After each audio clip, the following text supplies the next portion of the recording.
Hey, well, good afternoon, everybody, and welcome to Fundraising Bidness Talk. This is Patrick Cyber. I'm the founder and lead auctioneer for G Events, and so excited to have you join us for our little program here as we discuss the latest and greatest trends and topics happening in the fundraising auction world, and it is constantly changing.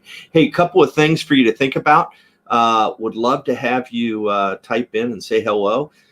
Tell us where you're tuning in from today. And also, if you think of a question as we're going along here and you want to ask it, please type it into the comment box and we would be happy to answer it right here on the air today. So appreciate you joining us, and let's get right into our program today.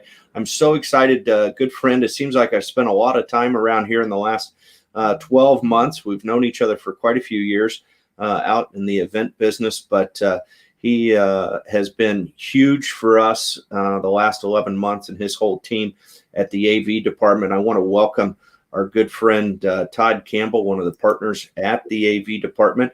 And joining him is my idol, actually, looks like, John Hasty. So, hey, let's welcome, guys. How you doing, Todd, John? Good. How are you, Patrick? My friend. I'm doing terrific. I'm looking forward to being with you again this evening as we do, I don't know, our 16th or 17th one of these together tonight with Hope Chinese Charter School. It's going to be a lot of fun. Got a great program for them tonight. But let's kick it off with Todd. Tell us about and tell us about John too, if you want. We are just on the internet, so you can say anything, right? But let's give the audience a little bit of a background of everything, your history in the AV business and the event business, and then tell us a little bit about the AV department. Okay, yeah, no problem. The AV department's been around since December of 2015. We started with just some small events, and I was based out of Colorado at that time. It started growing like crazy, and so we relocated to Portland to serve the nonprofits here and brought on a full team. John Hasty is our production manager for the live events division. And so our mission and our goal was to answer the questions you don't even know you have about production and audiovisual. We packaged our systems in such a way that it covers everything you're going to need. We are going to take care of it. We want to get technology out of your way so that you can do what you need to do. Right. And I both come from a different side of the production environment. He was more on the Broadway show side. I did a little of that with a lot of rock concert production prior to doing this. You're a headbanger. Yeah, a little bit. Yes. So the philosophy really was we treat this like a touring show, like you would, you've got, your talent, which is, our Steamed host. Our steamed host, as you were, sir. And then we're the production crew. And when you travel with all of your equipment, when you're on the road, you have to have all the tools, because you just can't just stop by and, hey, I'm going to go get this real quick. You have to have everything. And our philosophy is basically, let's put everything on a truck. Right. Nothing stays on the truck. Everything comes off the truck. So we're going to use whatever we have. Again, that package pricing. If we feel that an extra light will add something to your show, or an extra mic, or anything makes it easier, we use it. It's just part of the show. Yeah. No, that's a great philosophy. And tell us how the AV department, I mean, you guys have done, when I first met you folks, I mean, you were doing providing AV at different venues, whether it was Montgomery Park or, art museum, all over. And then obviously anywhere that you could show up. Right. And then March hit, right? And, I did my first show. People who followed our program here know this, but, I did the first show I was involved in live streaming with you guys, literally in less than 48 hours, right? Portland Youth Philharmonic, right? Yeah. Tell us the story. And that was very, very, well, nothing about anything was fortunate as far as this pandemic, but it gave that show gave the entire fundraising community something to point to and say, this works. Yeah. Absolutely. We have been broadcasting actually since 2017 in a different way. Our mission at that time was to not take away from the in-room experience. We still wanted people to come to the in-room, so we really had to avoid the room. And so we do like an Oscars sort of event where the red carpet, and hey, let's get a few words from this donor, the mayor, and broadcast that coupled with a few videos in the keynote, still giving people a reason to come into the room. Well, March 9th, we all of a sudden became the room. Right, right. Having the technology already in place to get to the internet, to do what what you needed to do, essentially, really enabled us to pivot quickly. Yeah.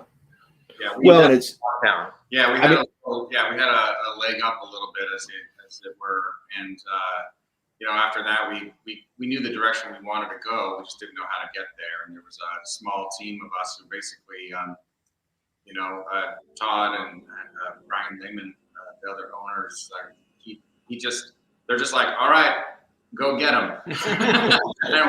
And get them you did. I mean, give me a I know from talking, when I did my last show in the fall, you guys had done like 170 of these live stream fundraising events. And now we're in the middle of March. I know I did one last week, one tonight, one next week with you guys. And we've got a bunch in April and May. Tell me, what's the count up to? Have we lost count? No, we haven't lost count, but we're over 240 somewhere. Over 240 live streamed events. I believe. Yeah.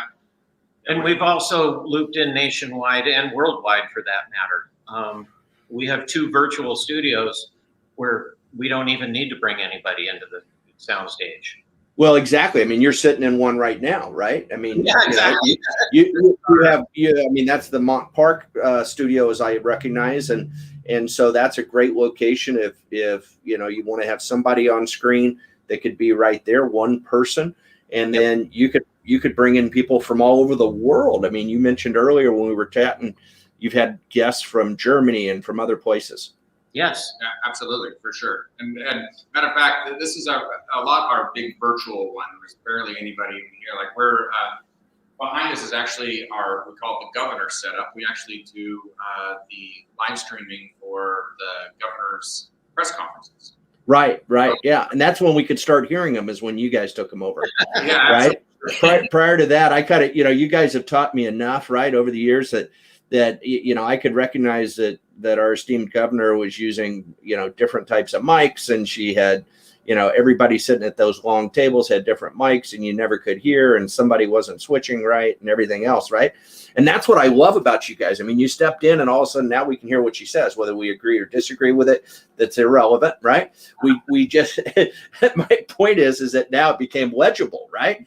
And that's something that I don't think people understand. I mean, when you're looking for an AV company to help you out, I always used to say, I've always had a couple of folks, you guys being one of them, that as long as they're involved, I don't need to worry about it. I take it off the list, right? And I joke with my clients in the whether it's in the fundraising business or in the golf tournament business, I joke with them all the time. I mean, how much do you want to worry about, right? Here's an opportunity for you to just click the box and say, hey, we took that one off the list because the AV department's in a position to do it all, right? And we don't have to worry about it. I tell clients in this new virtual fundraising world, hey, I know this overwhelms you, but we don't need to focus on it. We're going to do it in the studio, and I got to throw this picture up the studio, because you're at Mont Park, but here's what the studio looks for those who have not seen one of these events yet, or actually, seen a behind the scenes look of what that studio looks like. But this is what I call it turnkey, guys. And you tell me if I'm wrong, but I mean, you can change out that slide on the screen. You change the uplights, move some things around, and we walk in and do the show. Yeah.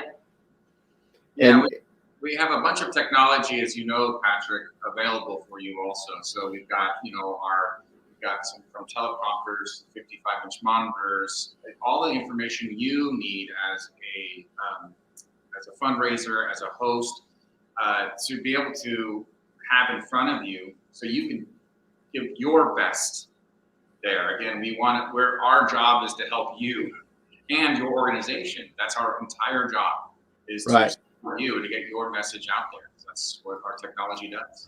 And that's been the philosophy of our company all along. I wanted to provide good audio and good video at a reasonable price, answer all the questions, solve all the problems so that your message gets out there.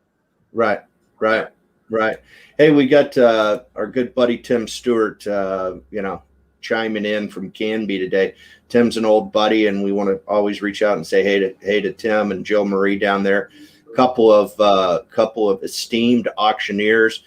Jill Marie's a former IAC international champion auctioneer, and does some work with G Events and has been a mentor to me in the business. And then she happens to be married to Tim. Tim's a great auctioneer and does benefits, but also really focuses on real estate. So thanks for reaching out, Tim, and being here today. We appreciate it as always. So, hey guys, one of the things that I think about, and you said it, John, and I hadn't really thought of it until you said it. You talked about bringing everything in the truck to the gig before. Now it's all right there in the studio.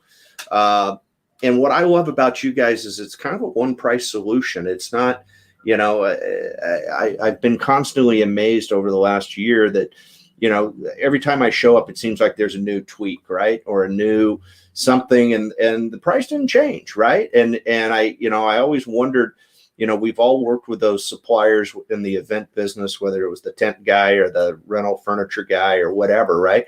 That you got an original quote you felt pretty good about, and then you got to the event and you said, hey, I need another 8-foot table. I need, I could use a light over here. And the next thing you know, after the event, you got this big bill. So, I mean, my hat's off to you on that philosophy of how you're approaching the business. That's kind of the way I approach my business.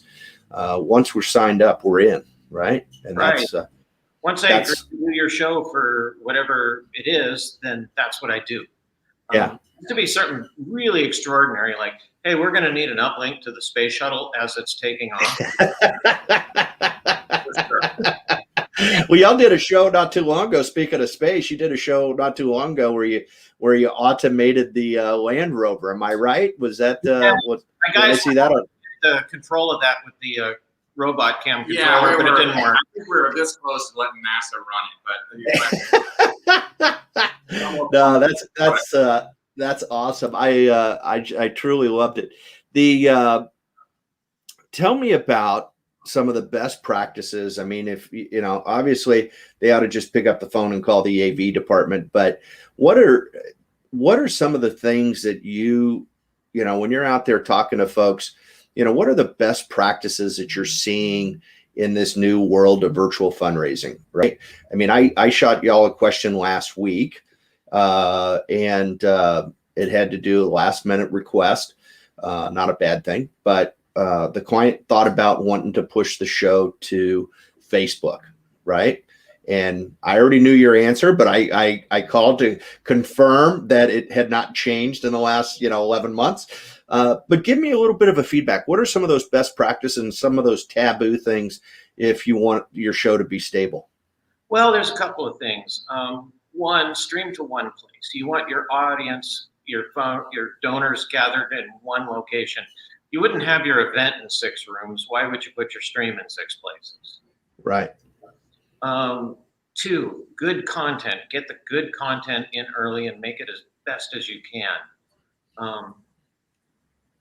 Absolutely. I mean, that one is huge, and having a script that follows along with that. Again, I've been saying this entire time, and you've heard me say this a million times, and I've heard you say it too.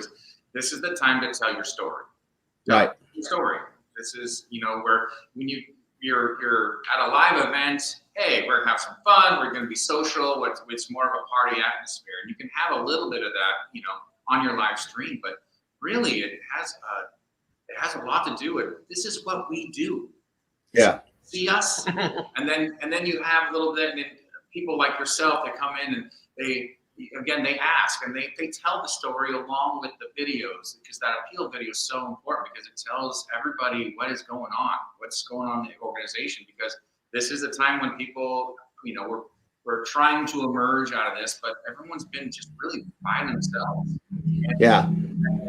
Wanting to really engage with something other than, Netflix. Right. Yeah. Or another Zoom call or another YouTube video. Right. I mean, it's so let me throw some of what I think are kind of best practices out, and you guys can, based on, 240 events, right? You can say, yeah, I agree, or, actually it's not that big of a deal. One of the things that I found is that I've moved most of my events, if they're going virtual, moved them off the weekend. I feel like, the majority of folks, by the time Friday comes around, they've been working at home. They've been on a bunch of Zoom calls. Let's get them off. Trying to get their attention to tune into a live stream on a Friday night or a Saturday night, I think is kind of suicidal in many ways. I absolutely agree. Yeah, you've got more options this way.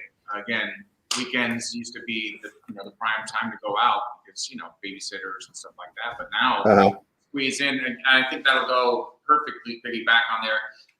Limit the time. You don't want to do a 2-hour one of these.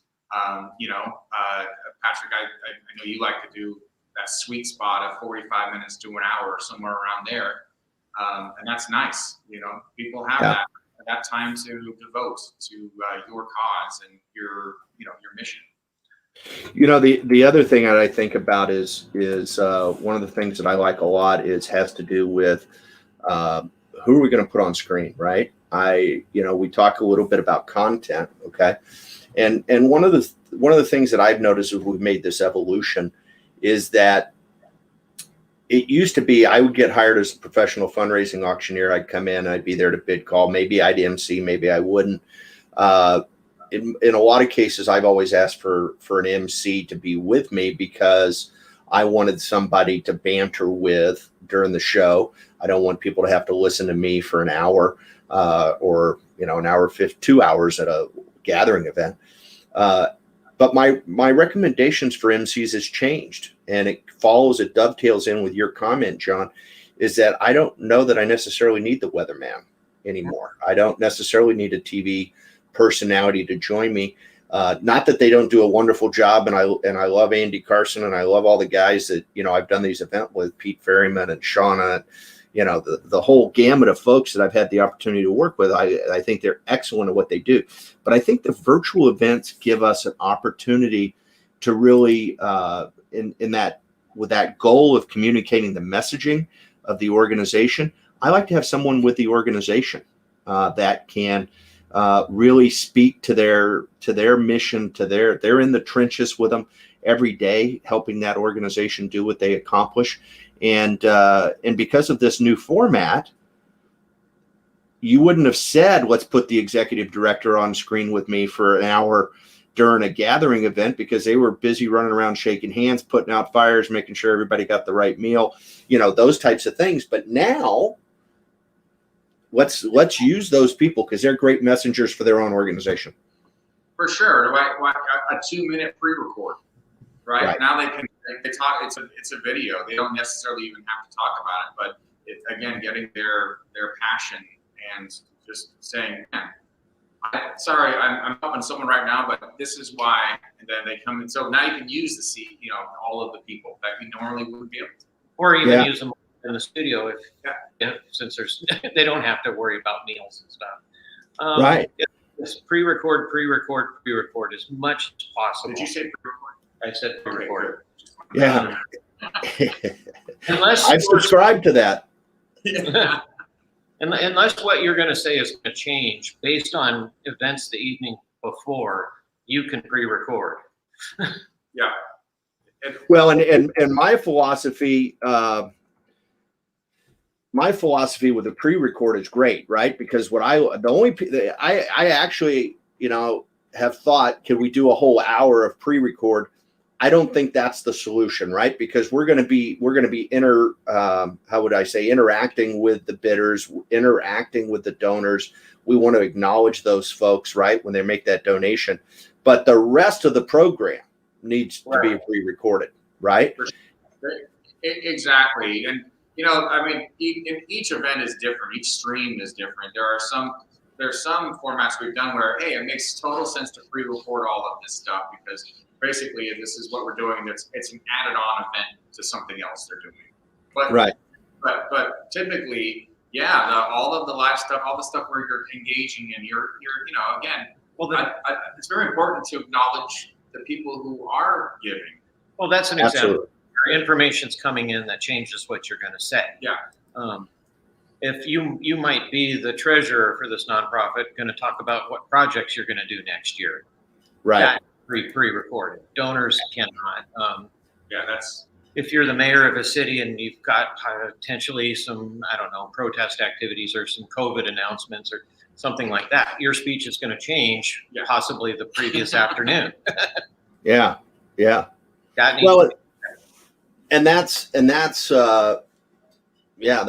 totally the deal. And that's why when you talk about acknowledging the donors, acknowledging the bidders, that's the reason I want the person from the organization, because I think more so than ever, they can add some personality to that. They know the history of that individual, and they can say, hey, this person was a past board member. This person has been a longtime volunteer. They can share a personal story about the connection to the organization. And I think that's what is engaging in these events, right? Absolutely. Oh yeah, 100%. It's again, the more personal touches you can throw at these, the better. Sure. Yeah. The last thing I'm going to say about pre-recorded video is that I'm really big on it is, I've got this long list. In fact, I've got a video I did on it about not what I love about virtual, and then a list of things you're not going to miss when going to virtual, right? And one of them is the person that hijacks the microphone, right? That you thought they were going to speak for 2 minutes and they spoke for 27 minutes, right? And now it throws off your whole agenda. And that's the power of this virtual environment and pre-recorded videos. We get the product that we want, and they don't have to be a professional speaker, right? I mean, they don't have to be really polished. What they're going to say is from the heart, but we can help them when we edit that video, when we put it into the final process that we're going to put it on the air, and make them look like a hero. Yeah, one of your clients did a great job with an iPhone. Yeah, absolutely. It was. Yeah. No, I mean, and one of our first ones back in April last year, probably our second or third one for the children's course. One of our donors that we asked to do a video did a great job, and it was unfortunate we didn't get to put it on the air, did we, John? And the reason was, and this is something we got to touch on, right? This is one of those best practices things, right? Is that he did a phenomenal job. He had cuts, he had fades, he had an incredible message, but then he went and set it to Bob Marley, right? And he had Bob Marley music in the background, and it was a phenomenal video. I was so ready. I couldn't wait. It was like going to be inspirational. And you called me and said, hey, we can't put this on the air. Talk about that a little bit. Yeah, licensing. Get your licensing. Or don't use somebody else's material. Right. The 2020 CARES Act that came out in December is carrying a lot of legislation regarding this. They're going after people. It's a little more than a slap on our wrist now. They have opened up trademark, copyright, all that infringement to small claims courts now. Right. Which is a real bummer. Yeah. No, it's a serious issue, right? But I'm gonna go back to what you said in the beginning of the program, is that you guys are thinking about it, right? Yeah.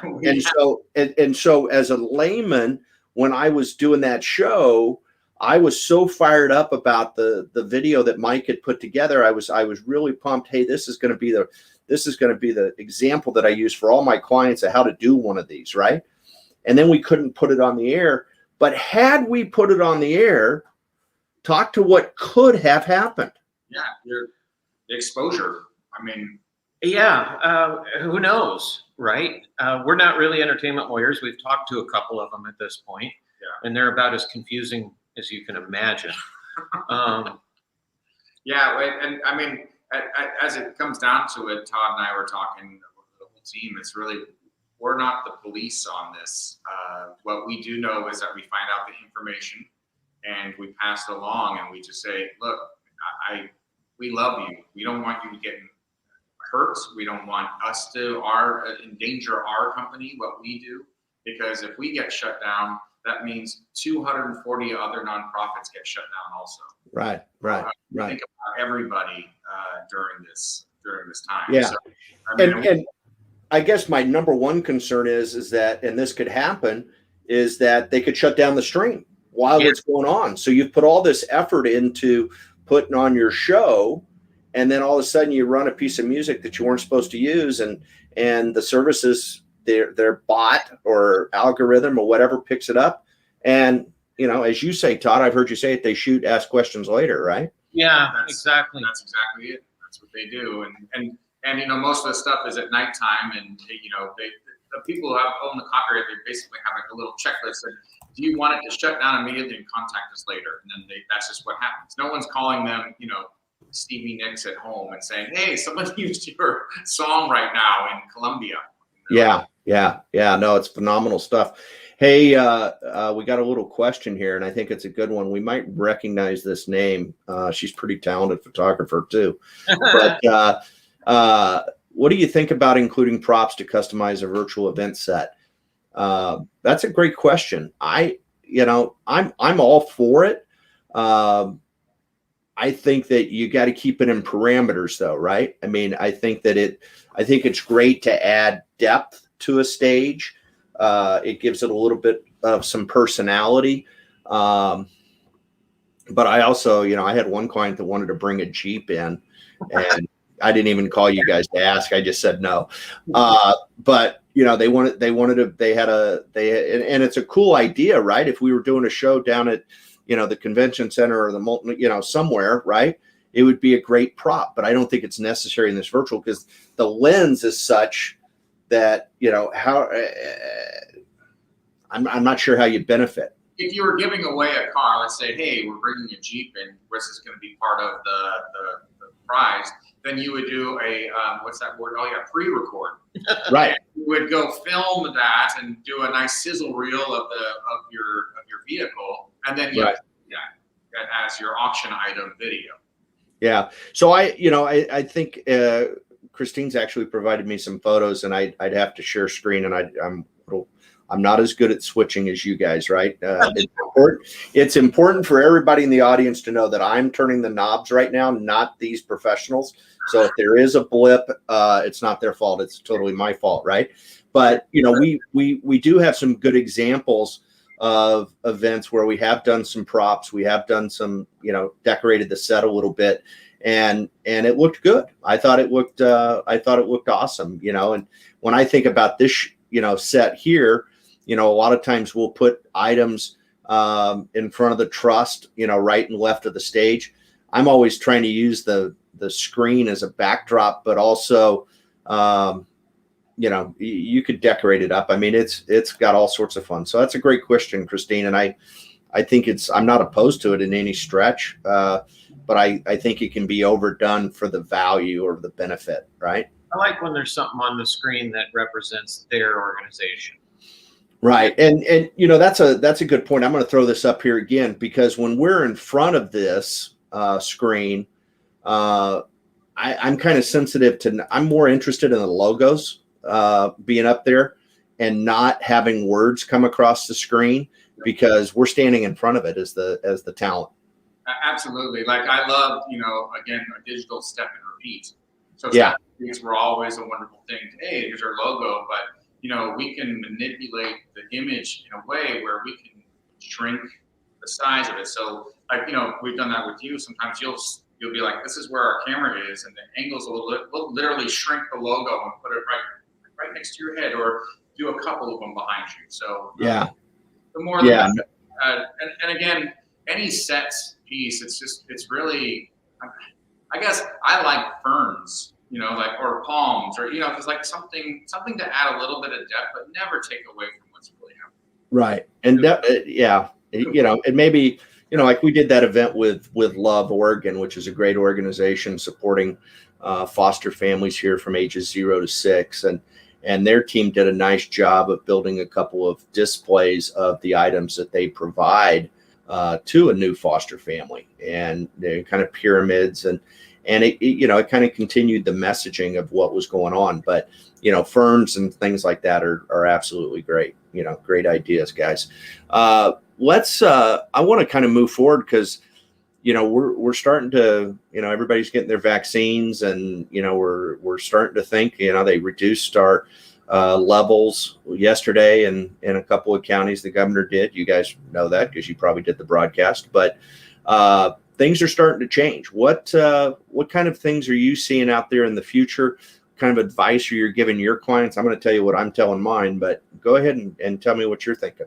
We're starting to get requests for quotes and planning for hybrid.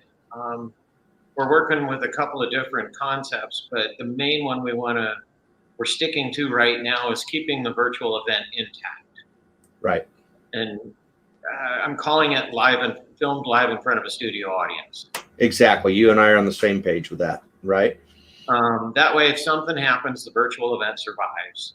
But if we can have 50 or 100 or whatever the governor says we can have, they might get a, kind of a treat seeing the behind the scenes, and also maybe a cocktail reception or whatever the planners decide to do on the other end of it. Exactly. Right. You start with the live stream, the part, do normal 45 minutes to an hour. And then after that, you do it immediately. And then after that, that's the time to, again, have your cocktail party, have your dinner, have your social thing. Again, that's the planning part. That's all everybody else. But again, if something does get closed down again, we're still like, well, we can still live stream. We still have the exact same thing we're doing. We just don't get to pick color linens or the tables. Yeah, exactly. And the fun concept to me, because I have a planning background, is the canvas is pretty wide open now, right? We don't have to, I think we're still quite a ways from taking the main ballroom at the MAC and putting 300-400 people in there, or, going over to the convention center and putting 1,000 people in a room. I think we're a long way from that. And so when you think about it, if you think, hey, we're going to have an event, it's going to be virtual, but we're going to add a studio audience, and we want to make that studio audience is, quite honestly, kind of a VIP experience, right? And so now all of a sudden, the number of venues that are available to us are unbelievable. I mean, I think we're doing an event together in May, maybe, where we're headed out to our friends at Stoller Wine Group. What if I had Michelle Fritz on a few weeks ago from their group, and we talked about all the unique venues that we could do special events and virtual events on their property. I know we've toured it together, but that's a perfect example. We would have never thought of hosting a gathering event for 500 out there. Oh yeah. Right. But we can go ahead. No, that's exactly right. Plus it kind of tells everybody what they're going to get. Just that simple description. They know what to look for. Absolutely. New York's been doing it forever, right? The Tonight Show, Ellen, whatever. Right. Absolutely. And then, again, you get your, you can add things in like a warm-up act almost. Like, the comedians that come out there and they're like, hey, let's do this. We're going to do this. And, I think it's a lot of fun. Also, you have a director right there. And the director is, okay, quiet on the set, because we're literally on a set at that time. Yeah, exactly. Well, and I'm gonna dovetail this back, and it's a shameless plug for you guys. But when you start moving into this world of thinking about hybrids, right? Your AV company has become more important than ever, because they have to be flexible.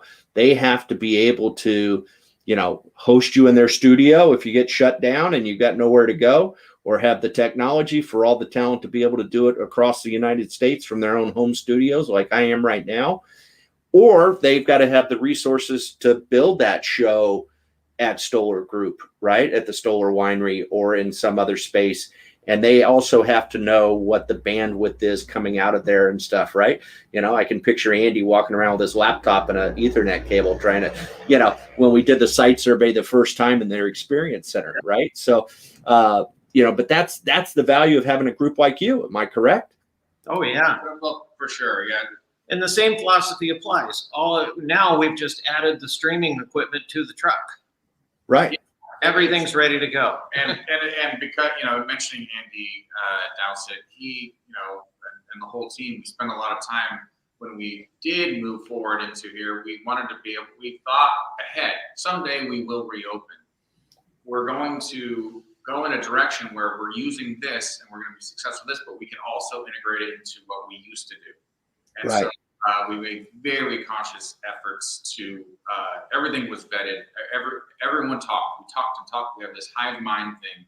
And we just wanted to keep ourselves going the direction we wanted to go. And at the end of it, we're like, hey, we can use this now.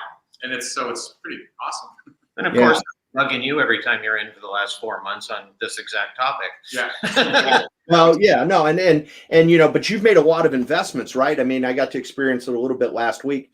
For the first time with remote cameras and how we can envision, maybe moving forward that those remote cameras are actually in a virtual, in a hybrid environment. There might be one of them behind me, right? Yeah. And so that one is now focused on the audience in front of me. So, for our guest out there in our audience today, if you can picture that we're going to show the audience when they're bidding, and I will actually take bids from the audience and our online participants simultaneously. And that's not rocket science, folks. That's something they've been doing in the commercial or retail side of the auction industry for 20 some odd years, doing simultaneous auction where they'll have a room full of people bidding on a package or an item, and they'll also have people online bidding on it. So we'll be able to do it. But what'll be cool from a hybrid event standpoint, because the AV department is involved, is that we'll be able to show different angles and give you a feel of what it's like to be in that room. And for our nonprofit clients, I think that it drives the value of that VIP experience up, right? So if you're a donor, if you're someone associated with an organization, you're gonna really covet that experience that, wow, they were in the studio and they were bidding, and I saw so-and-so raise their bid paddle, and that was great, and they interacted with the auctioneer and that whole deal. How do I get in that room, right? And now all of a sudden we have something as a nonprofit that maybe we didn't have to offer to people in the past, right? Absolutely. A VIP package, Yeah. I mean, the model that I talk about, with clients all the time is, guests will show up, they're handpicked, whether it's because of their philanthropic commitments to the organization or potential philanthropic commitments to the organization. And you treat them like a king. They come in, there's a social hour, beverages, maybe heavy appetizers, whatever. And then they walk into the studio, if you will, right? And they experience the show that's being live streamed, they participate. And then afterwards, maybe maybe there's a dessert bar when they leave, maybe it's a dinner. The canvas is wide open, so much more than it's ever been in the past. But the technology that you guys have is going to make that conversion really simple. That's what we're hoping for. Yeah, absolutely. As you saw also, that picture you showed of our studio, it's like I had to look to see what version of the studio you were showing, because basically, with again, another philosophy, every show is different. Every show adds something to it. And that's a passion of us and our team. And we always are trying to improve on what we've done before. Yeah, well, I love how I upload the assets for my clients because I want to see what they are, and then I most of the time I'm writing the scripts but I upload those assets and then I show up in the studio and I'm amazed at how you've incorporated, whether it was the color and the graphics and the PowerPoints or the whatever, and all of a sudden the set colors are matching and following along with the theme, and some really cool ones. I think back to the bowl session with the red, black, and gray was, I got some pictures from that Christine sent me, and I just think that was some awesome way you guys incorporated that stuff. It was fabulous. Well, that's us also trying to get technology out of your way. The technology's handled. This is covered. Absolutely. In room was a lot of PowerPoints, right? Hey, I got my PowerPoint slides. I got to show them here. Talking about 30, 40 PowerPoint slides sometimes. And that's what everyone was used to. And now, we've actually cut the decks down considerably because of overlays. Right. little things like information you can do. Like, so instead of having this giant thing that says, call this number, we literally put it here, and we just recall it whenever you talk about it, or we're like, hey, people should call this number. And we just put it on the show. We're basically producing a show. Well, and and to that point, I think that because of overlays, and for folks that maybe don't understand what overlays are, when you look on this screen in front of you, the Fundraising Bidness Talk and the AV department at the top, that's an overlay, right? It's something we lay over the top of the image. And, our squares that we're talking in, those are overlaid over a background, right? So, but what this new world of virtual, and I think it continues into the hybrid and back to wherever we end up, the opportunity for sponsorships for our MPO clients has grown dramatically over what sponsorship options were, or inventory, as I call it, what they were in the gathering event, right? It's no longer, putting a quarter-page ad in the catalog that nobody looked at until they sat down after 3 glasses of wine. And, the value of that ad was, whatever you want to say it was, right? Today, we can incorporate so many more benefits into these events, and you guys are great at incorporating our ideas, whether we're running special pre-recorded videos of a sponsor showing their endorsement. I've even run commercials that they run on their TV broadcast, on a normal TV station. We've incorporated those videos right into these streams. So the value for sponsorship is incredibly increased. Give me, you've seen this across the board, haven't you? Oh, absolutely. And the other side for the sponsors is once the in-rooms event's over, it's over. Yeah. The online event lives on. People come back to it again and again and again. And so that's just more bandwidth for them. Yeah, no, I look at one of the events we did back in December, and I've looked at the views now, and it's like 4,500 views, right? And this is a group I did in the Milwaukee Elks that had 100 people at it the previous year. And I think to myself, we didn't have a lot of viewers the night of, but how many people have learned about the organization now because of those views? The life after the fact, the repurposing of videos is incredibly valuable. Absolutely. And again, we one of the things we add onto ours is basically when we do a show for your live stream for you get a landing page. Right. And that page is part of the package basically. And again, you can brand that. You can have that up a month before your event. Yeah. And there, and you've got your banners and you've got your giving. They can give early at that time. It doesn't, they're not limited to, again, the 3-hour event. They can give constantly. People are very, very much used to it now. Yeah, no, it's awesome stuff. Hey, I want to start wrapping it up, but is there anything that you guys want to share that we didn't touch about, things that people should be thinking about when choosing an AV company, or if they're not, for some reason you're not available or whatnot? Obviously they should just make that one phone call. But what are you seeing, and what do you think the future holds? And give me just a synopsis of your experience in this deal and what you're thinking about. Well, I think the next year is going to hold the hybrid event is what I really believe right now. Yep. I think it's going to be another year before we truly get back to only in the room at best. Do you think we'll ever go back to only in the room? I mean, I just can't imagine doing a purely gathering event anymore.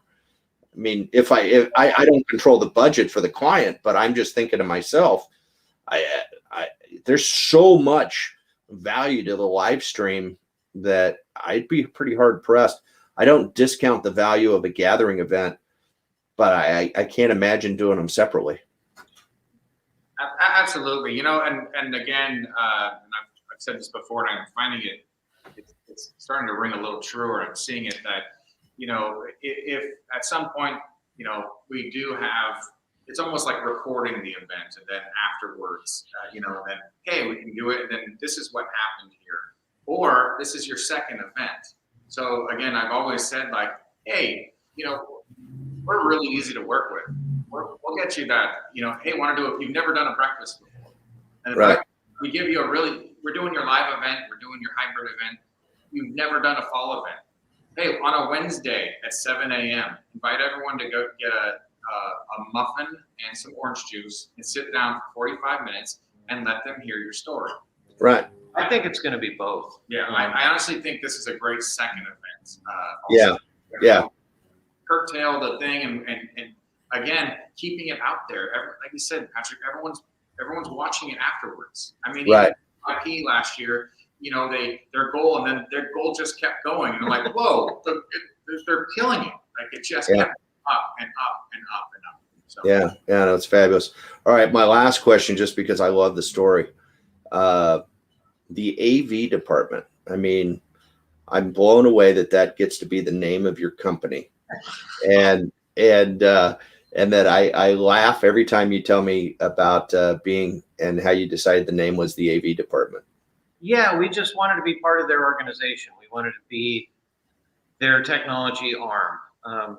There are clients I have that think I have an office in their basement or something. They've called us about stuff like, hey, we need some microphones. We're like, we don't work for you, right? But we wanted that perception. We wanted them. Of course, we helped them. Of course we did, yeah. Yeah, absolutely. I'd be shocked if you didn't. Technology related, we're on your team, we're on your side, we're going to take care of it. Exactly. It's all about the relationships. It's, again, the one that we've developed with you also, Patrick. It's something special. We love them all, I consider, most everybody just friends and part of a common goal, because we give a darn is what we do. Yeah. Well, somebody made a comment earlier, kind of like there wasn't a lot of good things to come out of 2020, but I tend to disagree in many ways that there was some incredible things that came out of 2020. And one of them was the evolution and the creation of this whole new environment for virtual events in the fundraising world. I say all the time, I could have never told my clients 18 months ago, hey, why don't we forego that gathering and let's live stream. And oh, by the way, you're going to raise more money, right? They would have looked at me like I was, just falling off the ship, right? Yeah. They already think I'm half crazy, but this would have been the final blow. But hey, I'm looking forward to being in the studio tonight. Actually, I'm going to be there this evening. We're going to be doing Hope Chinese Charter School. So if you have not the Xing Wang Gala, so if you have not experienced one of these virtual events tonight, would be a great one to watch. Very interactive, definitely with our friends at Octria providing the software platform and the integration with the event from a fundraising standpoint. And we've got a nice program showcasing a bunch of the kids and what's going on there. Perfect segue from what we've talked about here today. So, hey guys, thanks so much for joining me and taking the time out of your busy day. I know you guys' schedule is always pushed and tough. Want to remind everybody, go to the avdepartment.com. You can find some incredible examples of the work they've done. They've done a great job with their entire website and social media presence, thanks to Christine Campbell. And am I not right, guys? Am I not right? Yeah. Yeah.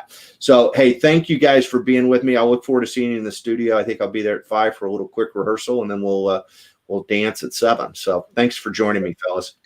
Bye-bye.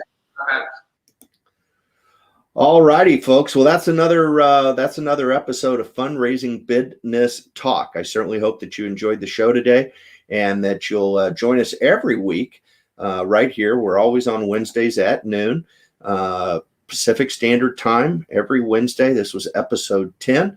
And if you like what you see, hashtag us at Fundraising Bidness Talk. And we like to follow and hear about your events and what you're doing and what your thoughts are.